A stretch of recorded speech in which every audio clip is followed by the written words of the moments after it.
Hello साथियों, नमस्कार। आप सभी का स्वागत है हमारे यूट्यूब चैनल BSR एजुकेशन पर। और आज अपन बात कर रहे हैं मॉडल पेपर नंबर 4 की, जो आपके हिंदी से संबंधित है और 30 क्वेश्चन आपके लिए बहुत इंपॉर्टेंट होंगे। तो चलते हैं, आज के क्वेश्चन को शुरू करते हैं। शुरू करने से पहले वीडियो को शेयर कर दीजिए, लाइक कर दीजिए। चलते हैं, पहला क्वेश्चन है, महेश शब्द का संधि विच्छेद है। महो प्लस ईश, मही प्लस ईश, महा प्लस ईश, मही प्लस ईश। तो इसमें संधि विच्छेद इसका क्या होगा? तो इसका संधि विच्छेद होगा महा प्लस ईश। क्या होगा? महा प्लस ईश इसका संधि होगा। और इसमें संधि कौन सी है? तो इसमें आप कहेंगे गुण संधि है। कौन सी है? इसमें गुण संधि है। कौन सी है? गुण संधि इसमें होगी, तो महा प्लस ईश। चलते हैं अगले क्वेश्चन पर। अगला क्वेश्चन है, मतक्य में कौन सी संधि है? मतक्य में कौन सी संधि है? दीर्घ, एण, गुण और वर्धी संधि। तो इसमें कौन सी संधि होगी? तो इसमें सही संधि होगी। तो इसमें संधि होगी वर्धी संधि। कौन सी होगी? तो इसमें संधि होगी वर्धी संधि। कौन सी होगी? वर्धी संधि इसमें होगी। ठीक है, वर्धी संधि होगी। और इसमें यदि आप इसका संधि विच्छेद देखें तो इसका सही संधि विच्छेद क्या होगा? मत प्लस एक। तो संधि कौन सी होती है इसकी? मत प्लस एक और वर्धी संधि। ठीक है, चलते हैं अगले क्वेश्चन की ओर। अगला क्वेश्चन है, संविधान के किस अनुच्छेद के अंतर्गत संघ की राजभाषा को हिंदी और लिपि देवनागरी में घोषित की गई है? तो इसका सही आंसर क्या होगा? तो यहाँ पर अनुच्छेद 342, 343 स्पष्ट, 344 और 343। तो इसका सही आंसर क्या होगा? तो इसका सही आंसर होगा, ये पहले भी क्वेश्चन अपन कर चुके हैं, इसका सही आंसर होगा 343 स्पष्ट। कौन सा होगा? 343 स्पष्ट इसका सही आंसर होगा। चलते हैं अगले क्वेश्चन पर। निष्ठुर शब्द का सही संधि विच्छेद है। निष्ठुर शब्द का सही संधि विच्छेद क्या होगा? तो इसका सही आंसर होगा नी प्लस ठुर। क्या होगा? नी प्लस ठुर होगा। सही आंसर देगा नी प्लस ठुर।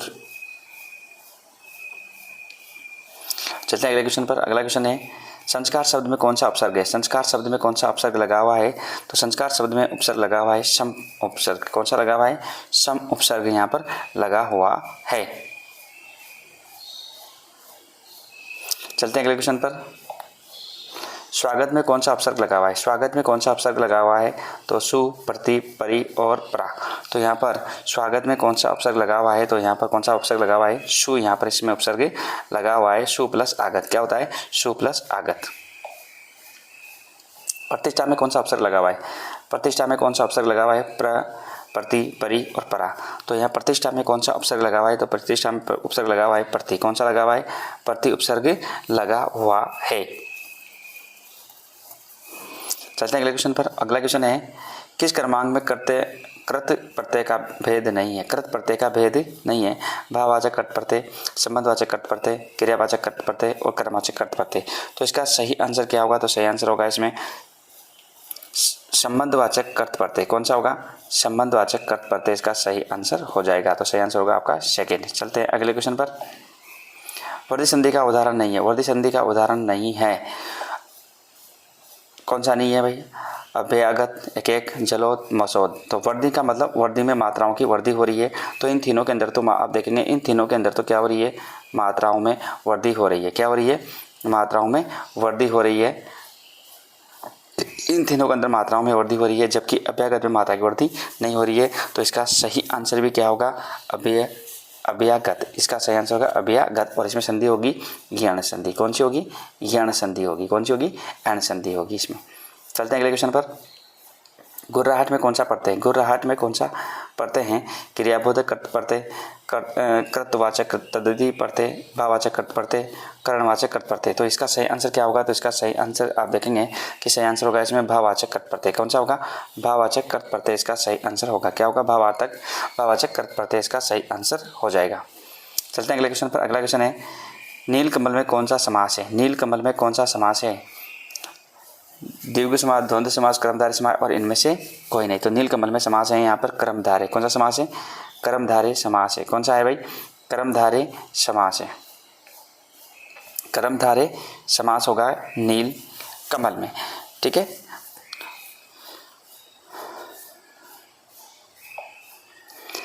जिसका पहला पद विशेषण और दूसरा पद विशेष्य हो उसे क्या कहते हैं? अव्ययभाव समास, द्विगु समास, तत्पुरुष, कर्मधारय समास। और कह रहा है कि जिसका पहला पद विशेषण और दूसरा पद विशेष्य हो, पहला पद विशेषण दूसरा पद विशेष्य हो तो उसको क्या कहते हैं? कर्मधारय समास। क्या कहते हैं? कर्मधारय समास कहते हैं। क्या कहते हैं भाई? कर्मधारय समास कहते हैं। अगला है विशेषण और संज्ञा के संबंध वाले शब्द में कौन सा समास है? संज्ञा और विशेषण और संज्ञा के संबंध बताने वाले संबंध वाले शब्द में कौन सा समास होता है? कर्मधारय, बहुब्रीहि समास, द्वंद्व समास और तत्पुरुष समास। तो विशेषण और संज्ञा के संबंध बताने वाले तो सही आंसर होगा इसमें कर्मधारय। कौन सा होगा? कर्मधारय आपका इसमें सही आंसर हो जाएगा, कर्मधारय समास। अगला है पृथ्वी का पर्यायवाची कौन सा है? पृथ्वी का पर्यायवाची बताना है कि पृथ्वी के पर्यायवाची कौन सा है। तो दिनकर, वसुंधरा, आत्मजा, गिरी। तो पृथ्वी का पर्यायवाची है कौन सा है? तो सही आंसर होगा आपका वसुंधरा। क्या होता है? वसुंधरा इसका सही ऑप्शन है, वसुंधरा। ठीक है, चलते हैं अगला क्वेश्चन। जाह्नवी शब्द का पर्यायवाची है, इसका पर्यायवाची क्या है? कुमुदिनी, रश्मि, नलिनी, मंदाकिनी। तो यहाँ पर सही आंसर होगा मंदाकिनी। क्या होगा? मंदाकिनी इसका सही आंसर हो जाएगा। क्या हो जाएगा? मंदाकिनी इसका सही आंसर हो जाएगा। चलते हैं अगला क्वेश्चन और अगले क्वेश्चन की ओर अपन बात करते हैं कि अगला क्वेश्चन है क्वेश्चन नंबर 16। घोड़ा का पर्यायवाची कौन सा है? घोड़ा का पर्यायवाची कौन सा है? तो जल्दी से आंसर देंगे। घोड़ा का पर्यायवाची कौन सा है? एरावत, वाजी, तड़ित, मगवा। तो यहाँ पर इसका सही आंसर होगा वाजी। कौन सा होगा? वाजी यहाँ पर आपका सही आंसर हो जाएगा। कौन सा हो जाएगा? वाजी। तो घोड़ा के समान अर्थी कौन कौन से? हाय, हरी, घोटक, वाजी, सेंधव, तुरंग, अश्व, अश्वमानक, ये सारे के सारे किसके होते हैं? घोड़ा के होते हैं। अगला है वक्र शब्द का सही इलोम है ऋजु, टेढ़ा, तिरछा, शूद्र। तो यहाँ पर इसका सही आंसर क्या होगा कि वक्र का सही इलोम क्या होगा? तो यहाँ पर वक्र का सही इलोम शब्द होता है ऋजु। कौन सा होता है? ऋजु यहाँ पर इसका सही आंसर होता है। इलोम शब्द के रूप में कौन सा मेल ठीक नहीं है? इलोम शब्द के रूप में कौन सा मेल ठीक नहीं है? सार्थक, उपयोगी, दाता, याचक, मनुष्यता, पशुता, गहरा, उतला। तो यहाँ पर इसका सही आंसर होगा सार्थक, उपयोगी। कौन सा होगा? सार्थक, उपयोगी आपका सही आंसर होगा। क्या होगा? सार्थक, उपयोगी। अगला है कृतज्ञ शब्द का सही इलोम है दयालु, उदार, कृतघ्न, निर्दय। तो यहाँ पर इसमें सही आंसर क्या होगा? तो सही आंसर होगा कृतघ्न। क्या होगा? कृतघ्न आपका सही आंसर होगा, सी ऑप्शन। अगला है बहुज्ञेय शब्द का सही अर्थ है। बहुज्ञेय शब्द का सही अर्थ है जो बहुत जानकार हो, जानने की इच्छा रखने वाला हो, जो अध्ययनशील हो, जो कम जानता हो। तो इसका सही आंसर क्या होगा? तो इसका सही आंसर होगा जो बहुत जानकार हो। क्या है? जो बहुत क्या हो? जानकार हो। इसका सही आंसर होगा आपका सही आंसर फर्स्ट ऑप्शन। अगला है जिसकी पहले आशा नहीं की गई वह है अकल्पित, अकल्पनीय, अप्रत्याशित, आशातीत। तो यहाँ पर इसका सही आंसर होगा कि जिसकी पहले आशा नहीं की गई उसका सही आंसर होगा अप्रत्याशित। क्या हो जाएगा? अप्रत्याशित आपका यहाँ पर सही आंसर होगा। अगला है किस क्रमांक में कुल शब्द का सही अर्थ भेद है? परिवार योग, परिवार ढंग, किनारा ढंग, वंश किनारा। तो यहाँ पर इसका सही आंसर क्या होगा?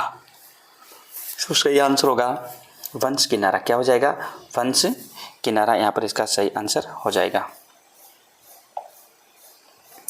किस क्रमांक में अम्बुज, अभूत शब्द युग्म का सही अर्थ है?